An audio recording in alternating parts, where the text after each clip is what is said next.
Magandang araw mga pards! So today is Friday, kaya samahan nyo akong maglinis ng bahay. So ayun nga mga pards, kapag Friday dito at weekend, usually wala kang ibang magawa kundi ang mag-ayos lang ng bahay, maglinis ng mga kalat.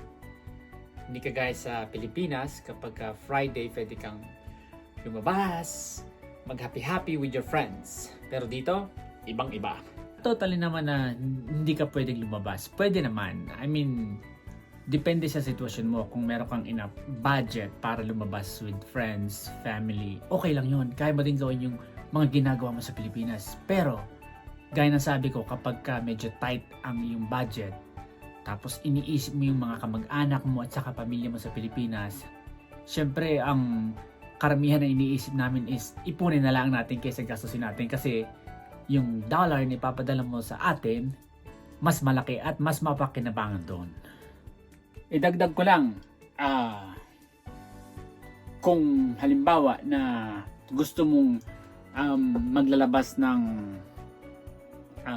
gaya nandiyan sa Pilipinas, yung lifestyle ba natin dyan sa Pilipinas na, weekend na, let's go there, let's go here.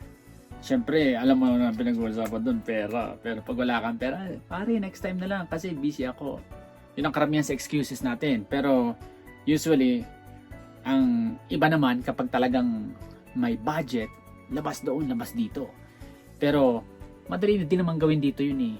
Ang problema nga lang, pag wala kang enough budget, mahirap. Pero hindi ko naman sinasabing hindi mo kayang gawin dito. Kaya-kaya naman. So, whatever na ginagawa mo dyan sa atin, kaya mo rin gawin dito. Yun nga lang, sasamahan mo dito ng sipag, tiyaga, at saka diskarte.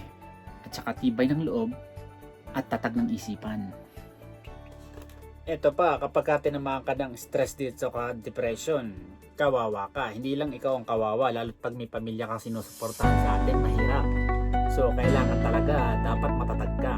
Para kang parang tren na derail, yung mahirap ibalik doon sa kanyang dinadaanan. So, kaya nga nasabi ko sa inyo, kapag kayo ay nagnanais na mag-abroad sa mga sulok ng bansayan, kaya nasabi ko sa pare-parehas yan, kailangan nyo lang talaga magkaroon kayo ng tiwala sa inyong sarili na kaya nyo. Kaya nga kayong malis dahil naniniwala kayo sa sarili nyo na kaya nyo.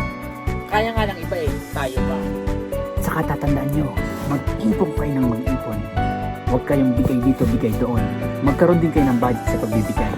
Dahil, alam niyo naman yung nangyari noong nakaraan, di ba? 4 years ago yung pandemic. Napakatindi noon dahil halos lahat ng sulok ng mundo, di ba, nag-shutdown. Bawal lumabas, nagkaroon tayo ng lockdown. So, swerte ka kung marami kang budget. Pero paano pag wala? Kawawa ka. So, kailangan talaga magkaroon ka ng sistema sa iyong sarili at sa iyong buhay. Mga kapards, huwag kayong masyadong aasa sa inyong kamag-anak na pag nakapunta kayo ng abroad ay tutulungan kayo abroad. Okay lang yung pag tinulungan kayo, magpasalamat na kayo, pero huwag niyong lulubusin sa inyong sarili na tutulungan kayo dahil ang ating mga kamag-anak dito, sino man sila, kaibigan, kumpadre, kumare, may mga pinagdadaanan din mga yan, may mga responsibilidad din yan. So syempre, kapag tinulungan tayo at nakatanggap tayo ng ganoong pagkakataon, sunggaban mo at mag-isip ka agad ng mabilisan para hindi tayo makapagbigay sa kanila.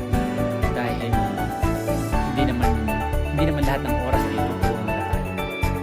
Magpasalamat na lamang tayo kahit pa paano tutulungan tayo makapag-umpisa. Kasi karamihan dito, kapag bago ka dito, tutulungan ka din ang mag-umpisa. From there, syempre, pag alam mo na yung basic, dire-diretso na. So, huwag tayong aabuso masyado. Ang higit sa lahat mga pards, lagi kayong magpapasalamat sa mga taong tumulong sa inyo na nag-umpisa. Sino mang nakasalumuhan nyo, lagi kayong magpapasalamat. Di ba?